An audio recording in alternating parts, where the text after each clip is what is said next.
Assalamualaikum warahmatullahi wabarakatuh. Welcome to Icon Talks. Kembali lagi bersama aku Zahra. Dan kali ini kita lagi ada Dokter Andi. Oke dok, kemarin kan udah jelasin tentang serba-serbi sunat. Nah kalau sekarang itu menarik sekali. Ini itu tentang fakta atau mitos sunat gitu. Yang pertama itu dok, kalau misalnya habis sunat itu boleh mandi nggak sih dok? Fakta atau mitos? Fakta atau mitos habis sunat boleh mandi. Nah, karena perkembangan zaman dan perkembangan ilmu pengetahuan medis juga, sekarang habis sunat boleh nggak mandi? Ya boleh, setelah 6-12 jam setelah sunat itu sudah bisa mandi sebetulnya. 6-12 jam? Ya sudah bisa terkena air ya dalam konteksnya. Kalau zaman dulu mungkin sunat yang konvensional masih banyak yang jahit mungkin, atau masih yang menempel alat atau ada sesuatu di situ dengan teknik konvensional lebih tepatnya ya, itu ya mungkin nggak bisa langsung mandi, karena kan kalau yang teknik konvensional itu ada yang nempel tuh perban ya, perban itu kan harus dipastikan kering, jadi nggak bisa tuh langsung mandi, harus betul-betul kita lepas perban dulu dan dipastikan lukanya mengering baru bisa mandi. Tapi kalau sekarang 6-12 jam setelah sunat selesai bisa mandi. Oke, berarti fakta ya, udah kejawab nih, fakta. Nah, ada lagi nih dok, sunat modern itu pasti sakit, mitos atau fakta? Nah, mungkin kita lebih ke sunat itu sakit nggak sih? Nah, ya, betul. Faktanya memang sunat itu sakit, makanya kita bius. Iya, mana ada sih yang kalau misalnya tindakan medis sakit nggak dibius? Makanya kadang-kadang orang tua juga ini nih suka overestimate ya, katanya nggak sakit atau apa segala macam, nyatanya dibius juga. Ya dibius lah pasti ayah bunda, kalau nggak dibius nanti kesakitan, bahaya. Satu-satunya tindakan medis mungkin yang tidak dibius itu sebenarnya melahirkan normal. Melahirkan normal itu nggak dibius pasti ya, kecuali lahirnya sesar. Itu anestesia spinal, setengah badannya nggak terasa. Semua tindakan medis pasti dia pasti akan kita lakukan anestesi bius. Makanya itu faktanya memang sakit, tapi kita kasih obat, kita bius. Setelah selesai pun ada beberapa penanganan untuk meredakan nyerinya gitu. Oke, ada lagi nih dok, mitos atau fakta ketika anak itu lebih takut melihat alat medis ditimbangkan dengan prosesnya? Betul, fakta. Jadi fakta adalah ketika ada yang melihat alat-alat medis itu lebih takut dibanding rasa sakitnya.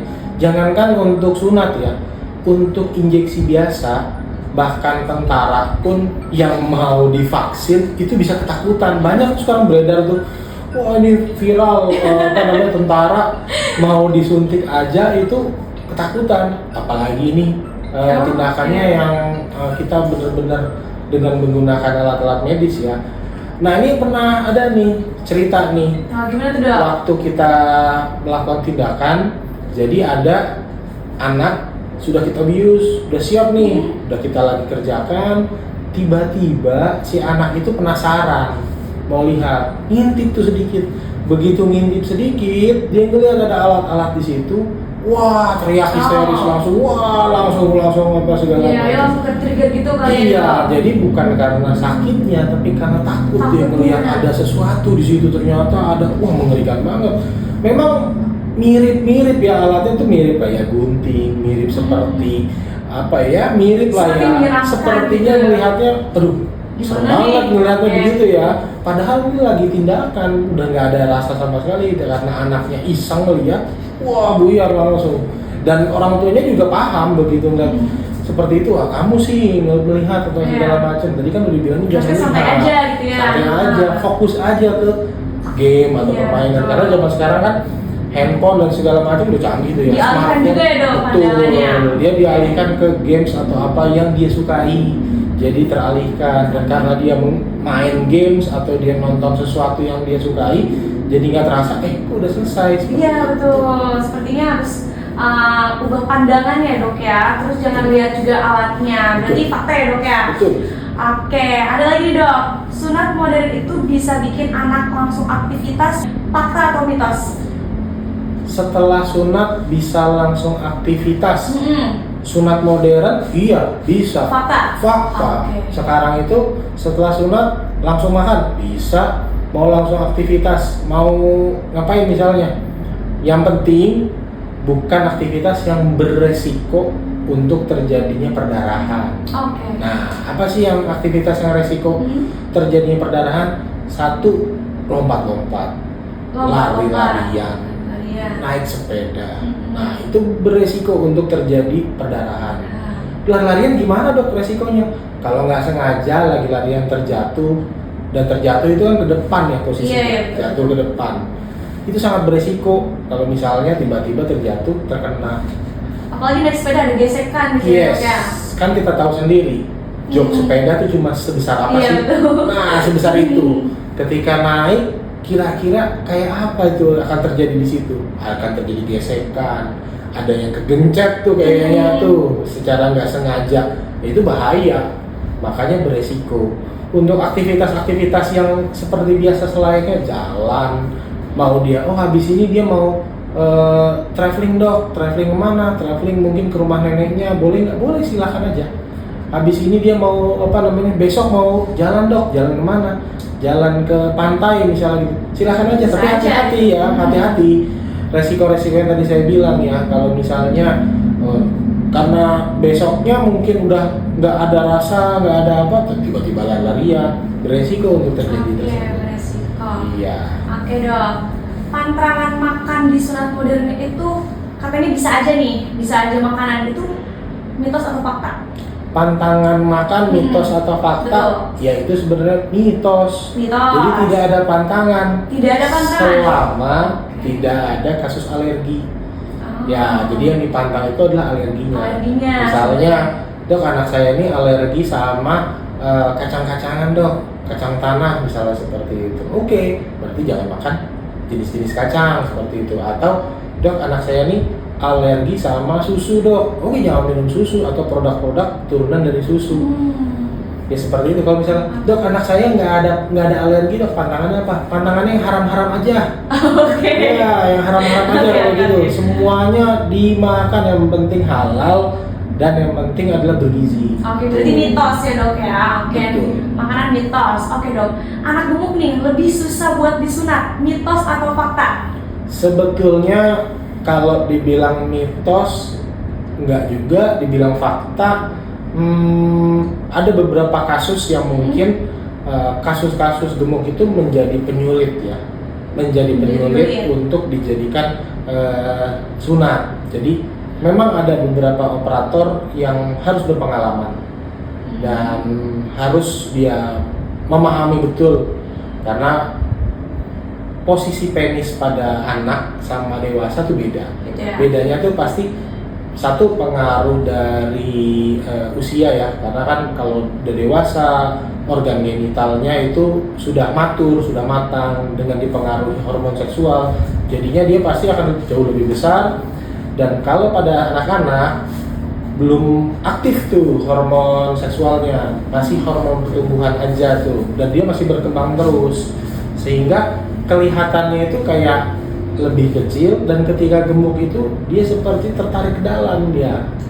Jadi ada penebalan lemak gitu. Betul, dia penebalan lemak sedikit di mons pubisnya, di daerah sekitar situ. Jadi ketika dia disunat, kalau tidak baik ambilnya, tidak pas, nanti dia akan resiko terjadi kun lagi. Jadi fakta memang kalau memang sunat gemuk itu perlu perhatian khusus dan perlu penanganan yang berpengalaman ya, tenaga medis yang berpengalaman. Jadi nggak sembarangan tuh bisa melakukannya. Gitu. Oke, ada lagi nih dok. Sunat dengan metode laser bisa buat disfungsi ereksi, fakta or mitos? Kalau sunat itu tidak mempengaruhi ereksi ya. Sunat itu tidak mempengaruhi ereksi. Jadi habis disunat tetap aja ereksi itu berjalan ya. Nggak ada masalah karena kita hanya mengambil kulitnya aja. Jadi itu sebetulnya mitos. Namun hati-hati, kadang-kadang ada beberapa kasus seperti mungkin wet penis.